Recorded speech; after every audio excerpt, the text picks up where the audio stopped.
Thin rail is a kind of metal which is used widely for mounting electrical equipment, such as control equipment and circuit breakers. Moreover, it can be used to create wire ducts.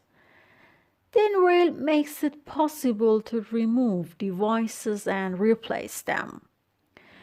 It has several standard types that is widely used. For example, 35 mm, 15 mm, and so on.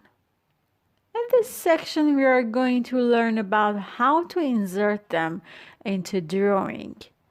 To do that, in the Panel tab of the ribbon and in the Insert Component Footprints panel, you have to choose Icon menu, which is for inserting panels. In the next step, you can find thin rail here. After selecting this component, a new dialog box will be shown. In the rail type area, you can see various types of rails, which is specified by manufacturer name, catalog number, and description. In this area, you can select the required rail type that you want. In the next area, origin and length, you can enter a value in the length edit box to specify the length of the rail. Moreover, it is possible to pick rail information from your drawing and get these values from the drawing. Now I'm going to do that to explain more about it. In the command line, you will be prompted to specify insertion point of rail. After doing that, you have to specify the end point. As you know, these 2 points determine the length of your rail, so I do that. The thin rail dialog box will be displayed for the second time with the values which are inserted in the edit boxes. The other area is orientation, which determines the vertical or horizontal direction of rail.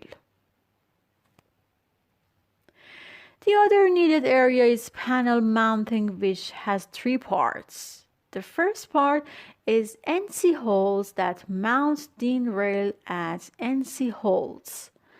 The next one, standoff button, is for inserting the rail at standoff. And the last one, the none button, is for inserting the rail without standoffs and NC holes. At this time, I'm going to choose NC holes. Then by pressing OK, I will get an alarm which informs that the specified length is too short, so I select OK. In the final step, the panel edit dialog box will be displayed as it is shown. After inserting all kinds of panels to change or designate information to your new components, so here I want to enter an item number. Then by choosing OK, the thin rail will be inserted. Note that if you had determined the longer length, the previous would not be appeared. For example, I'm going to insert another rail. So I repeat the previous procedure and I'm going to specify the length of my rail, and I will insert the start and the end point. And finally, you can see that there is no message box during inserting the rail because the length of my rail is not short.